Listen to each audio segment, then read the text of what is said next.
Time is the most precious thing we have. We talk about it, we plan around it, we say we spend it as if it were currency. But unlike money, time can never be earned back. Once it's gone, it's gone. And yet, most of us give it away without a thought. We swipe, we scroll, and we watch it vanish. In the age of infinite content and engineered distraction, we are not just losing time, we are losing our ability to perceive time. Our attention is fraying, our memories are dissolving, our thoughts are becoming fog. This isn't just distraction, this is something deeper. Some call it brain rot, but the story doesn't end there. The collapse of focus. Something is happening to our minds. For decades, human intelligence was on the rise. Psychologists called it the Lethe Effect, each generation scoring higher on IQ tests than the last. But around the year 2000, that trend reversed. In countries like Norway, Finland, France, IQ scores began to fall, and no one knew why.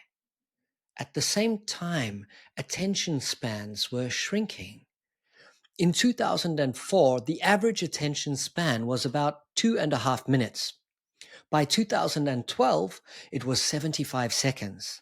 Today, people switch tasks every 47 seconds. Most don't even return to what they started. This isn't just a productivity issue, it's a crisis of cognition. We're not thinking less because we're lazy, we're thinking less because we're living in systems designed to interrupt, distract, and fragment us. Your brain isn't broken, it's overstimulated. Your prefrontal cortex, the part of your brain that handles focus, logic, and self-control, it gets tired easily. Every time you switch tasks, it leaves behind what's called attention residue. A little fragment of what you were doing lingers, and it slows everything that comes next. Add to this the constant flickering stimuli of modern apps with notifications and updates and likes and alerts, and your brain enters a loop. Constant novelty, but never depth. Constant dopamine hits, but never fulfillment. And the result? You feel foggy, unmotivated, scattered. You can't even finish a sentence sometimes. You open a tab and forget why. You reread the same paragraph 3 times. It's not a personal failure. This is the architecture of the digital world, the casino in your pocket. In the 1970s, a man named Bill Friedman studied the psychology of casino design. He discovered that people stayed longer and spent more when casinos had curving pathways, few sharp corners, and immersive layouts. Why? The goal was to disorient the player, to keep them inside the maze. Now, today, social media platforms follow the exact same playbook. Infinite scroll removes natural stopping cues. Notifications create the same anticipation as slot machines. Likes are delivered in random waves, variable rewards, to keep you hooked. Nothing is random, it's all engineered. You're not using the app is using you. Why you don't remember anything you just saw? Your brain is built for stories. It remembers sequences, beginnings, middles, ends. That's why you can recall the plot of a good book or movie you watched years ago. But your feed, it's not a story. It's chaos. Each post is disconnected. There's no narrative arc. no structure, no memory. This is called the Lethe Effect, named after the river of forgetfulness in Greek mythology. It explains why you can scroll for hours and remember none of it. Social media simulates emotion, novelty, and meaning, but offers no coherence. So the brain doesn't store it. You are consuming more content than ever, but you're remembering less than ever. How social media warps time itself. Your brain doesn't track time with a stopwatch. It tracks it through awareness and memory. When something is emotionally rich or novel, it feels longer. When something is repetitive or passive, time flies by and it vanishes in retrospect. This explains the holiday paradox. While you're on vacation, the days feel fast. But when you look back, they feel long because you created so many new memories. Now, think about your last social media session. It probably felt fast, and you remember nothing. That's because your feed compresses time from both ends. It dulls your moment to moment awareness, and it erases memory in hindsight. That's not just distraction, that's life erosion. We say we spend time, but do we honor it? Here's the paradox. We treat time like currency. We say we spend it, but we rarely value it. Even stranger, we glorify those who've spent the least, the young, while treating the elderly as obsolete. In workplaces, youth is labeled potential. Age is often seen as a liability. And this reveals something profound. We don't know how to honor time, not in ourselves and not in others.